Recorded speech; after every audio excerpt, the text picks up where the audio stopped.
नमस्कार दोस्तों, जय श्री राम, जय श्री राधे कृष्णा, हर हर महादेव। मैं ज्योतिषाचार्य अनुज जैमली आप सभी का हार्दिक स्वागत करता हूं। सनातन धर्म जैसे यूट्यूब चैनल में आप सभी का स्वागत है।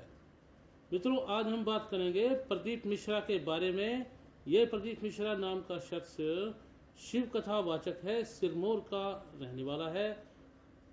और एक बार बता दें, गौरतलब है पिछले कुछ महीनों से इस व्यक्ति ने भगवती श्री राधा रानी का अपमान करने का बीड़ा उठा रखा है और जो गलतियां की, भगवती श्री राधा रानी का अपमान किया, सभी समस्त ब्रजवासियों के हृदय को दुखित किया। न केवल ब्रजवासियों को बल्कि सभी राधा कृष्ण जी के भक्तों के दिल को दुखाया, सनातन धर्मियों को परेशान किया। क्या कहा, पूर्व वीडियो में आपने देख लिया था। इसने ये कहा था कि भगवती श्री राधा रानी के पति नहीं है श्री कृष्ण। भगवान श्री कृष्ण की 16,108 पत्नियों में कहीं भी राधा का नाम नहीं है। ये बात पूर्व में हमने खंडन कर दिया था, पिछले वीडियो में आप देख सकते हैं। और आज सुबह 10-10:30 बजे बरसाना धाम में मीटिंग हुई, श्री निज महल बरसाना के नज़दीकी।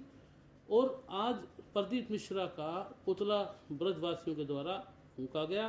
इसमें मथुरा के श्री राम मंदिर के पुजारी और कथावाचक श्री राम जी रहे, हरि मोहन गोस्वामी जी एवं सभी गणमान्य ब्रजवासी और कथावाचक रहे। हरि मोहन गोस्वामी जी नंद भवन के गोसाई हैं और बहुत अच्छे प्रवक्ता हैं, कथा प्रवक्ता हैं। उनकी सानिध्य में आज प्रदीप मिश्रा का पुतला दहन हुआ, क्योंकि इस व्यक्ति ने अपनी गलती पर क्षमा नहीं मांगी। तो मित्रों, ये तो हमने अब बता दिया था आपको। इसका फिर जवाब हमने दिया था पिछले वीडियो में, लिंक डिस्क्रिप्शन में है।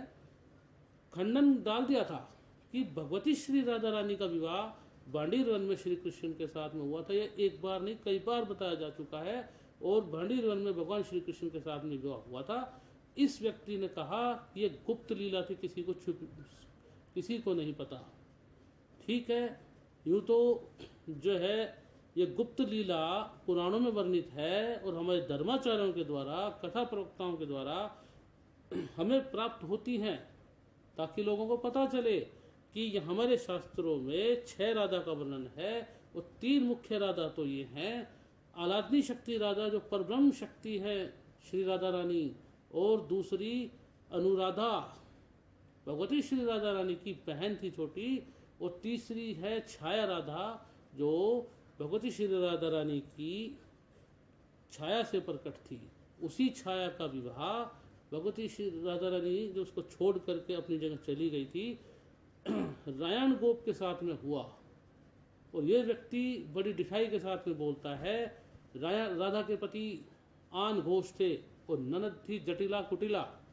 मित्रों, इन 3 किरदारों का, चरित्रों का कहीं भी शास्त्रों में उल्लेख नहीं है, न गर्ग संहिता में, न ब्रह्मवैवर्त पुराण में, न पद्म पुराण में, 18 पुराण में, किसी भी पुराण में इसकी जगह नहीं है। रायण गोप नाम आया है। और ये रायण गोप जो था, भगवान श्री कृष्ण का अंशभूत गोप था, महायोगी तपस्वी था। और इसके साथ में भगवती श्री राधा रानी की छाया से उत्पन्न जो राधा थी, छाया राधा, वो राधा गोपी थी, उसका विवाह रायण के साथ में हुआ था। ये एक लीला है, लीला थी भगवान की। तो यहाँ पर इसने बड़ी डिठाई के साथ में ब्रह्मवैवर्त पुराण संक्षिप्त लिया और उसमें से संक्षिप्त हिंदी पढ़ करके सुना दी। ये देखो, भगवान शिव ने बताया कि पार्वती जी को कि राधा का विवाह उनके पिता वृषभान जी ने राधा जी में किशोर अवस्था के लक्षण देख करके आन घोष के साथ में करा दिया। मैं चैलेंज मारता हूँ, ब्रह्मवैवर्त पुराण में या गर्ग संहिता में कहीं पर भी आन घोष दिखा दे। इसने फिर आगे क्या कहा कि जाइए ना एक बार जाब गांव में, आपको राधा की ससुराल मिलेगी। अरे साहब, वहाँ पे बोर्ड ही गलत लिखा है। हमारे हरियाणा में एक कहावत है, चोर ने के मारे चोर की मां न मारे, तो चोरी करना सिखावे। उसी प्रकार से प्रदीप मिश्रा जैसे कई लोग ऐसे हैं जो भ्रमित हो चुके हैं, दूसरों को भी भ्रमित करते हैं। मित्रों, मेरा आप सबसे अनुरोध है, यदि जावटेन तो गांव है, जाव गांव में कभी जब जाएं तो उनसे पूछें कि आन घोष, चटिला कुटिला, इनका नाम कहाँ पर है वर्णित ब्रह्मवैवर्त पुराण में।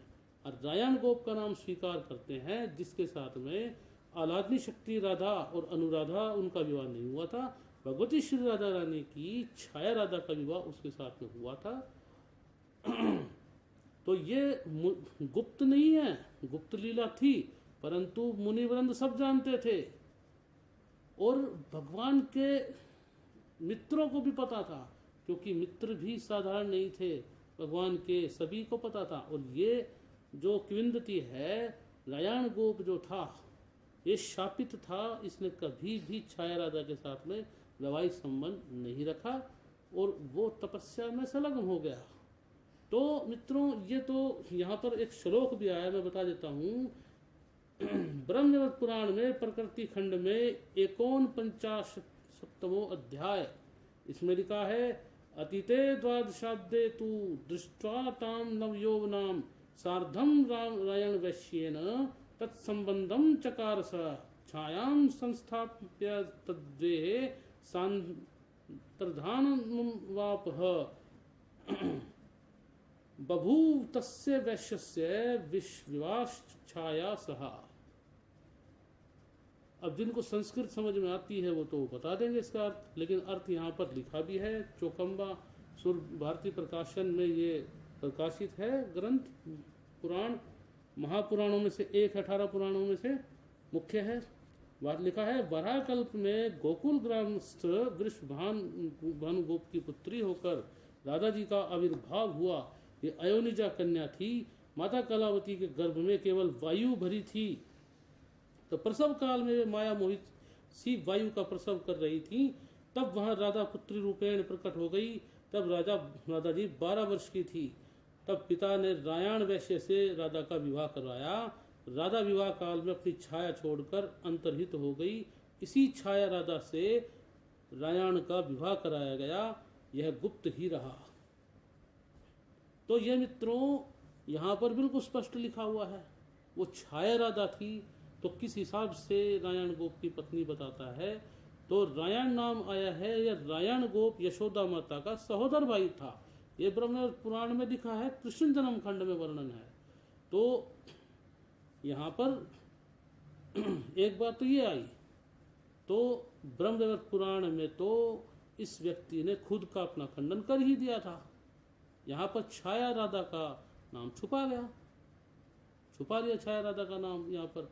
और यहाँ पर उनकी पोल खुल जाती है। मुझसे पूर्व आदरणीय परम पूज्य कथावाचक कथा प्रवक्ता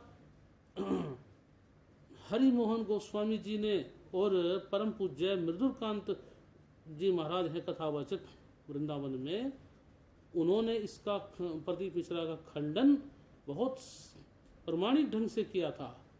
फेसबुक पर वीडियो है, आप देख सकते हैं, लिंक डिस्क्रिप्शन में मिल जाएगा आपको, आप सर्च करके देख सकते हैं। तो मित्रों, ये व्यक्ति आज सभी को भ्रमित करने पर आमादा है। मित्रों, इसने अब तक क्षमा नहीं मांगी है, इसके पाप क्षमा भी नहीं होंगे जब तक ये भगवती श्री राधा रानी के दर पर के चरणों में गिरकर क्षमा नहीं मांगेगा। बरसाना में, श्री जी महल बरसाना में इसने कहा था वर्ष में एक बार आना, ये राधा जी कचहरी है। तो इसका मित्रों हमने बताया था, रावल गांव तो एक जन्म स्थान था राधा जी का, प्रकट स्थान था, और ये श्री जी महल है। यहाँ पर वृषभान जी रहे थे। वृषभान जी के नाम पर वृषभानपुर बरसाना पड़ा, नाम से ही स्पष्ट है ब्रह्मगिरी पर्वत पर। तो मित्रों, ये वीडियो आपको कैसी लगी, इसके लिए आप कमेंट अवश्य करें, वीडियो को शेयर अवश्य कर दें। मित्रों, आपके शेयर करने से हमारा प्रोत्साहन होता है। मित्रों, वीडियो को अगर यदि चैनल सब्सक्राइब नहीं किया तो सब्सक्राइब जरूर करें। मित्रों, और भी ज्ञान वर्धक वीडियो आपके लिए लेकर आते रहेंगे। एक हमारा अकेला चैनल ऐसा है जो व्लॉगिंग भी करता है, आपके लिए तीर्थ यात्राओं के दर्शन भी कराता है। हम ज्योतिष के बारे में भी जानकारी आपको देते हैं। इसी के साथ हम विदा लेते हैं। नमस्कार।